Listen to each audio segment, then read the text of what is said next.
नमस्ते welcome back to my YouTube channel. आज म म्याथमेटिकल इन्डक्सनबाट पार्ट 3 लिएर आएको छु। पार्ट 3 मा मैले पास्ट इयर्सहरुमा सोधेका म्याक्सिमम क्वेशनहरुलाई कभर गर्नेछु। अब पहिला पनि मैले म्याथमेटिकल इन्डक्सनको बारेमा धेरै कुरा भनिसकेको छु, अहिले रिकल गर्छु। फर्स्टमा हामीले गिवन स्टेटमेन्टलाई p अफ n मान्ने, त्यसपछि त्यो स्टेटमेन्ट p अफ 1 का लागि ट्रु छ भनेर हामीले देखाउने। p अफ 1 का लागि ट्रु भइसकेपछि p अफ k का लागि ट्रु छ भनेर मान्ने र त्यसलाई युज गरेर p अफ k + 1 का लागि ट्रु देखाउने। यति हामीले गर्न सक्यौं भनेपछि यो लास्ट स्टेपसम्म पुग्यौं भनेपछि हामी के कन्क्लुजनमा पुग्छौं भनेपछि it is true for all natural number भन्ने कन्क्लुजनमा पुग्छौं। ध्यान दिनु होला। माइन्डसेट यस्तै बनाइराख्नु होला, यस्तै नै अगाडि बढ्नु होला। बाइ चान्स प्रुभ गर्न सकिन भने पनि नकाट्नु होला। एक्जाममा 3 नम्बरको छ भने 2 नम्बर, 1.5 नम्बर, 1 नम्बरसम्म आउन सक्छ। काट्ने काम चेक गर्ने मान्छेको उसले काटिहाल्छ। त्यही भएर ढुक्क हुनुस्, सकेसम्म प्रुभै गर्नु पर्यो, प्र्याक्टिस गरेर जानु पर्यो। भएन भने पनि यो p अफ k + 1 लाई प्रुफ देखाउनसम्म चाहिँ पुगिन्छ के। हरेक स्टुडेन्टको लागि एकदमै सजिलो टपिक हो म्याथमेटिकल इन्डक्सन, जसलाई कसरी पार्छु भन्ने लागिरहेछ भनेपछि म्याथमेटिकल इन्डक्सन छ 3 नम्बर यहाँबाट आउँछ, सजिलो छ। सोल्युसन पहिला let p of n be the given statement then त्यसो भनेपछि हामीले p अफ n भने के पायौं त 1 square + 2 square + 3 square + so on + n square is equals to n times n + 1 times 2n + 1 divided by 6। हामीले प्रुभ गर्नु पर्यो। अब सुरुमा हामीले n को भ्यालु 1 राखौं। when n = 1 n = 1 राख्यो भनेपछि LHS को भ्यालु यो फर्स्ट मात्रै लिने, हामीले फर्स्ट लिनु पर्यो, यो मात्रै लिनु पर्यो। LHS को भ्यालु हेर्न सक्नुहुन्छ। LHS को भ्यालु भनेको यो 1 स्क्वायर, दिस इज 1 एन्ड यही लाइनमा निकाल्छु म RHS, अर्कोमा निकाल्दा पनि हुन्छ। अहिले म यो यो स्क्रिनमा कभर गर्न खोजिरा मात्रै हो। के होला भनेपछि 1 times 1 + 1 times 2 * 1 + 1 is divided by 6, divide by 6। अब 1 + 1 2 भइसक्यो, 2 * 1 2 + 1 3 3 * 6 1 6, माथि कति आयो 6 divide by 6, this is 1। therefore हामीले के देख्यो त LHS = RHS देख्यौं। p therefore के भयो त p अफ 1 के भइहाल्यो त true, p of 1 is true, p of 1 का लागि ट्रु भयो। अब हामीले के गर्नु पर्यो भनेपछि यसलाई ट्रु मान्नु पर्यो, ट्रु छ भनेर मानौं। यसलाई हामी के गरौं भनेपछि let p of n be true for n equals to k, that is p of k be true। यसलाई हामी ट्रु भनेर मानौं। यो ट्रु हुनु भनेको के हो भनेपछि हाम्रो कस्तो छ त 1 स्क्वायर 2 स्क्वायर n स्क्वायर, मैले अलि कभर गर्न खोजे अलिकति ल। के हो भनेपछि यहाँनिर 1 को स्क्वायर + 2 को स्क्वायर + 3 को square + so on + k square गरिदियो भनेपछि यहाँ के आउला त फेरि k times k + 1 times k 2k + 1, this is 2k + 1 whole divided by कति आउला त 6 आउला। यसलाई म रिलेसन 1 भन्छु, इक्वेसन 1 भन्छु, या पछि युज हुन्छ हाम्रो इक्वेसन 1 मा। अब हामीले देखाउनु पर्ने नाउ वी हैव टु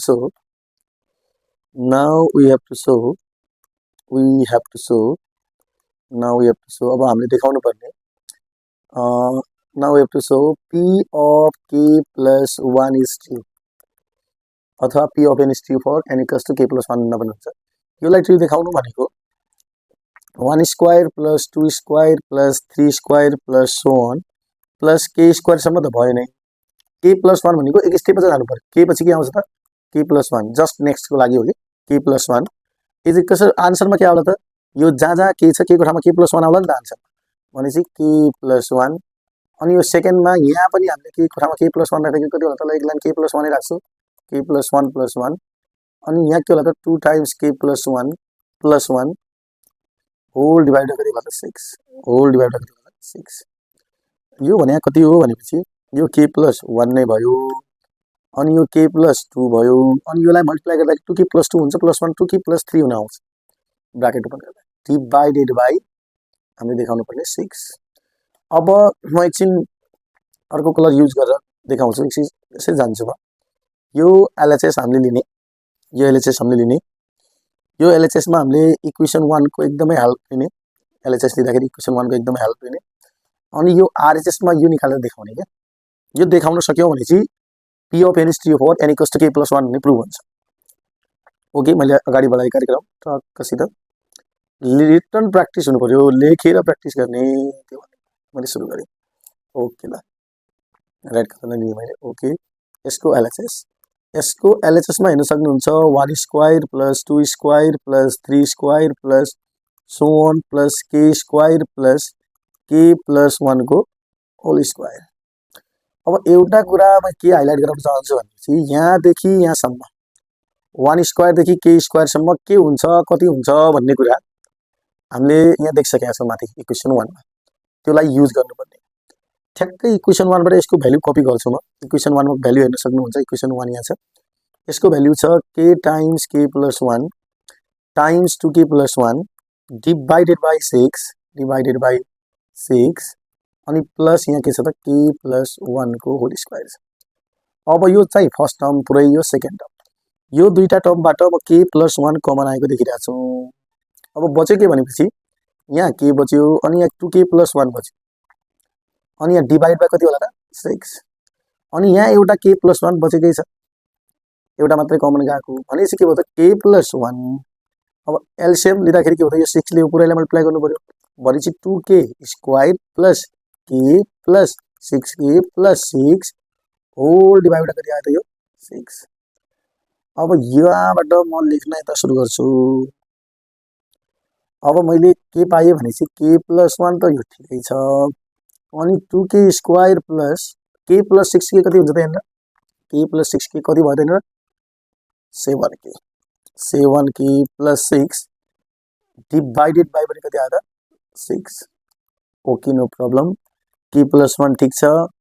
अनि यो स्प्लिट 3 टर्म्स इन्टु 4 टर्म्स, 6 2 जा कति हुन्छ 12 अनि 4 3 जा पनि कति हुन्छ 12, 4 प्लस 3 कति हुन्छ त 7 भनेपछि यसलाई म 2k square plus 4k plus 3k plus 6 divided by कति लेख्न सक्छु त डिवाइडेड बाई 6 लेख्न सक्छु। अझ मैले k प्लस 1 हेर्नु होला यहाँ कमन लिन्छु, दुईटाको पेयर दुईटा पेयर बनाएँ मैले, पेयर दुईटैकै हुन्छ। 2k कमन आयो, एउटा k बच्यो अनि प्लस यहाँ 2 बचिरहेछ जस्तो लाग्छ अनि प्लस यहाँ 3 कमन आयो अनि k प्लस यहाँ पनि 2 बचिरहेछ, होल डिवाइड बाई 6 त यहाँ लेख्दा पनि केही बिग्रिनेवाला छैन। अथवा पुरै लाइन तान्न चाहनुहुन्छ भने पनि ठिक छ। ओके, अब k प्लस 1 यो अलरेडी छँदैछ अनि यहाँ कमनमा k प्लस 2 देख्नुभयो, त्यसपछि रिमेनिङ 2k प्लस यहाँ कति बचिएको छ त 3, यहाँ 3 बचिएको छ भनेपछि प्लस के आयो त यो 3 होल डिवाइडेड बाई कति आयो त 6। अब जो हामीले प्रुभ गर्नुपर्ने छ, हामीले प्रुभ गर्नुपर्ने के छ यहाँ मैले सर्कल गरेको छु, हामीले प्रुभ गर्नुपर्ने जुन थियो त्यो र अहिले मैले निकालेको एक्सप्रेसन एक्ज्याक्टली सेम छ भनेपछि यु आर डन। मैले के निकालेँ त यो आरएचएस निकालेँ भनेपछि म्याथमेटिकल इन्डक्सनबाट अब हामीले के भयो यो के भन्न सकिन्छ भने द्याट इज यो के हो त p of k plus 1 is true भयो भनेपछि by the principle of therefore by the principle of mathematical induction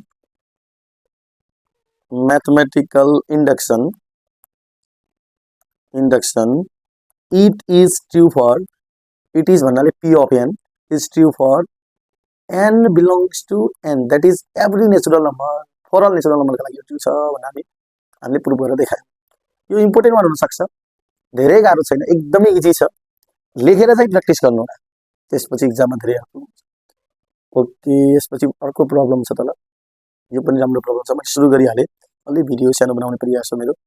solution यो पनि युजिङ म्याथमेटिकल इन्डक्सन भन्छ, पटक पटक यो तोकेरै भन्छ, त्यतिकै प्रुभ दैट भन्दैन, त्यतिकै प्रुभ दैट भन्ने पनि हामी गर्न सक्छौँ, तर पनि यो मिलाएर भन्छ, नआत्तिनु होला। Let p of n be the given statement, मैले जो भिडियो बनाउँदाखेरि जो प्रब्लमहरु लिएको छु त्यो प्रब्लमहरुमा मैले यो फर्स्ट डायलग कमन राखेको छु, ह्याबिट बनाउनुस्, एल्गोरिथम जस्तै जानुस्, म्याथमेटिक्सको मेथड थाहा पायो भने यो त्यसपछि सिम्प्लिफिकेसन र प्रोसेस काइन्ड ट्रिकहरुमा मात्रै पढिन्छ, त्यसपछि म्याथमेटिक्स मोर देन इजी हुन्छ। भनेपछि p of n be the given statement dialogue जस्तै भइहाल्यो, युज टु भइहाल्यो, एबिचुअल भइहाल्यो। अब हेर्नु होला। देन अब पी अफ एन भनेको के भयो त 3 प्लस 3 स्क्वायर प्लस 3 को cube plus so on plus 3 को power n is equals to 3 upon 2 times 3 को पावर एन माइनस 1 यो हामीले प्रुभ गर्नु। फर्स्ट टर्ममा एन इक्वल्स टु 1 का लागि ट्रु छ भनेर देखाउँछु। एलएचएस मा के आउँछ त एन को भ्यालु 1 लिएपछि 3 मात्रै आउँछ। अनि यहाँ आरएचएस पनि छ हाम्रो। आरएचएस मा कति आउँछ 3 upon 2 टाइम्स 3 को पावर 1 माइनस 1 यो कति आयो भनेपछि एकै लाइनमा यसै लाइनमा लेखिदिन्छु, तर म्याथमेटिक्समा सरल तल जानुपर्छ, ध्यान दिनु होला। अलिकति मैले यही कभर गर्न खोजिरा मात्रै हो। 3 upon 2 टाइम्स अब यो 3 को पावर 1 3 माइनस 1 कति भयो त 2 2 ले 2 क्यान्सल आउट भयो, कति आयो त यो 3 भनेपछि के भयो त p of 1 is true. P of 1 के भयो ट्रु भयो। अब given statement let p of n be true, यो ट्रु छ भनेर मानौ for n equals to k that is p of k be true, यसलाई हामीले ट्रु छ भनेर मानेको। दैट इज 3 प्लस 3 को स्क्वायर प्लस 3 को cube plus so on plus 3 को पावर के इज इक्वल्स 3 upon 2 टाइम्स 3 को पावर के माइनस 1 यसलाई रिलेसन 1 भनौँ। यो पछि युज हुन्छ भनेपछि वी हैव टु सो अब हामीले के देखाउनु पर्ने भनेपछि पी अफ के प्लस 1 के छ त इज ट्रु छ। दैट इज यो पी अफ के प्लस 1 भनेको के हो त भनेपछि दैट इज 3 प्लस 3 को स्क्वायर प्लस 3 को cube plus so on plus 3 को पावर के प्लस 3 को power k plus 1 is equals to 3 upon 2 times 3 को पावर के प्लस 1 माइनस 1 जहाँ जहाँ के छ के को ठाउँमा मैले के प्लस 1 राखेको के भन्दा जस्ट नेक्स्ट हो, जस्ट नेक्स्ट टर्म जस्तै हो यो यस्तो आउँछ। यो प्रुभ गर्नुपर्ने अब यसका लागि मैले एलएचएस लिए। अब एलएचएस मा एकैछिन म अलिकति माथि सराएँ ध्यान दिनु कभर गर्ने प्रयास गर्छु म। एलएचएस मा हाम्रो एकदमै इन्ट्रेस्टिङ 3 को 3 प्लस 3 को स्क्वायर प्लस 3 को cube plus so on plus 3 को पावर के प्लस 3 को पावर के प्लस 1 छ। अब हामीले भर्खरै पनि देख्यौं कुरा पनि गरिरहेका छौं, योलाई हामीले इक्वेसन 1 जस्तै बनाएर युज गर्नुपर्छ। इक्वेसन 1 मा के छ भनेपछि यसको भ्यालु छ 3 upon 2 टाइम्स 3 को पावर के माइनस 1 छ। अनि त्यसपछि प्लस 3 को पावर के प्लस 1 बच्यो। मैले सर्कल्ड भ्यालुलाई के गरे त इक्वेसन 1 बाट यसलाई रिप्लेस गरिदिए।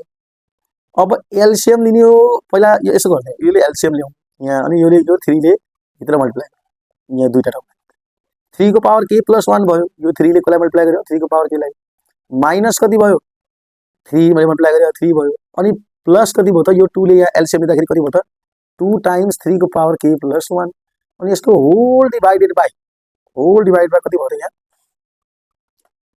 होल डिवाइड बाइ कति भयो त 2। अब यहाँ हेर्न सक्नुहुन्छ दुईवटा 3 को पावर के प्लस 1 मा एउटा 3 को पावर के प्लस 1 जोडेपछि 3 वटा के को 3 को पावर के प्लस 1 हुन्छ 2x प्लस x गरे जस्तै 3 को पावर के प्लस 1 लाई x जस्तै सम्झिनुस्। दुईवटा 3 को पावर के प्लस 1 मा एउटा 3 को पावर के प्लस 1 जोड्नु भनेको 3 के अनि माइनस 3 डिवाइडेड बाइ कति भयो त 2। अब म यता गए अलि फास्ट गरिरहेको छु यहाँ 3 कमन आउँछ 3 upon 2 भयो के भन्छ 3 को पावर के प्लस 1 माइनस 1 यो ठ्याक्कै आरएचएस आयो हेर्नुस् त इक्वेसन नम्बर 2 मा देखिरहेछ।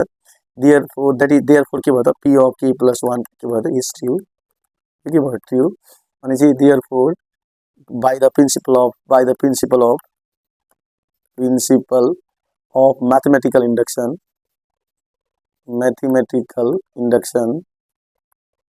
it is true for all natural number all n belongs to n true for all n belongs to n proposition।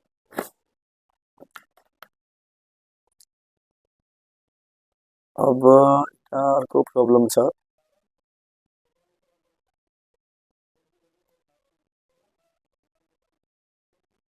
ल योलाई पनि मैले सुरु गरे सोल्युसन नयाँ प्रब्लम छ अलिकति कलर चेन्ज गरे p proof by the mathematical induction that this proof गर्नु छ। Let p of n be the given statement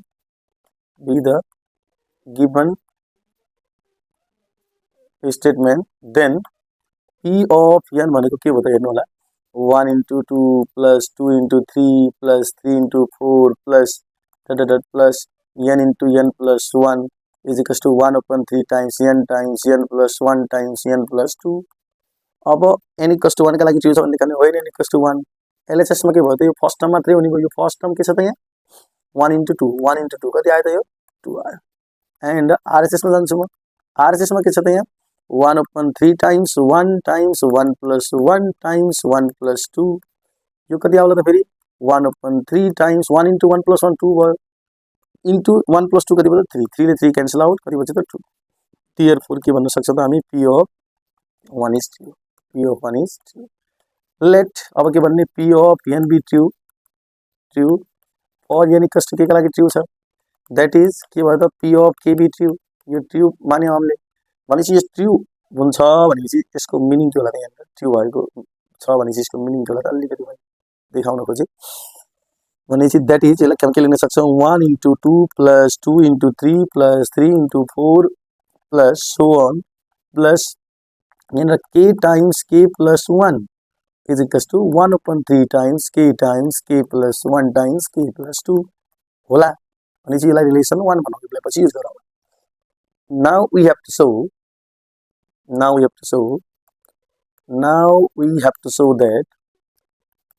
to show that p of k plus 1 is true that is अलि short गरी यसलाई 1 into 2 plus 2 into 3 plus so on के त k into k plus 1 अब म k को ठाउँमा k plus 1 राख्छु यो k को ठाउँमा के आउला त k plus 1 को ठाउँमा के आउला k plus 2 is equals to 1/3 times राख्दिए अनि k को ठाउँमा k plus 1 अनि k plus 1 को ठाउँमा 1 राख k को भ्यालु k plus 1 र k plus 2 अनि k plus के आउला त यहाँ 3 यो हामीले प्रुभ गर्न पर्ने अब हेर्नु होला है LHS अलिकति फरक गरी मैले LHS 1 into 2 plus 2 into 3 plus dot dot dot plus k times k plus 1 plus k plus 1 times k plus 2 अब मैले यहाँ सम्मको अलि हाइलाइट गर्न खोजे यसको भ्यालु त इक्वेसन नम्बर 1 मा छ इक्वेसन नम्बर 1 मा यसको भ्यालु अलरेडी छ भनेपछि यसको भ्यालु इक्वेसन 1 मा के छ भनेपछि 1/3 times k plus 1 times k plus 2 छ अनि प्लस यो हाम्रो यो मात्रै बच्यो योमा के छ त हेर्न सक्नुहुन्छ यसमा के छ यसमा छ k plus 1 times के छ त k plus 2 छ कमन के आउँदै छ यताबाट k plus 1 कमन आउँदै छ अनि k plus 2 कमन आउँदै छ बच्यो के बच्यो यहाँ बच्यो k plus k/3 बच्यो अनि प्लस यहाँ के पनि बचेन 1 भनेपछि एलसीएम ल्याउँदा के आउला त k plus 1 k plus 2 अनि एलसीएम ले चाहिँ के भयो त k plus 3/3 भयो यसलाई मिलाएर लेख्छु म भनेपछि के भयो त यसलाई 1/3 लेख्दिए अनि k plus 1 लेखे अनि यो के भयो k plus 2 भयो अनि यो k plus कति भयो त 3 therefore p of k plus 1 is true k plus 1 के भयो त true therefore by the principle of mathematical induction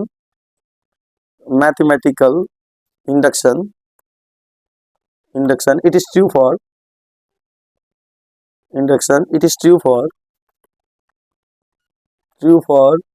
all natural number and non-standard writing element Hatar गरेको भिडियो छोटो बनाउनलाई thank you keep watching keep supporting अनि last सम्म जो हेरिरहेछ त्यसको केही न केही आउटपुट आउँछ नआएको कुराहरु कमेन्ट गर्नु होला नआएको प्रब्लम राख्नु होला 9848832278 यो मेरो WhatsApp नम्बर हो डाइरेक्ट जोडिन सक्नुहुन्छ मजाले सोध्दाखेरि रिप्लाई चाहिँ लेट आउँछ बिजी शेड्युलले गर्दा तर रिप्लाई चाहिँ आउँछ त्यो चाहिँ ढुक्क हुनु होला थ्यांक यू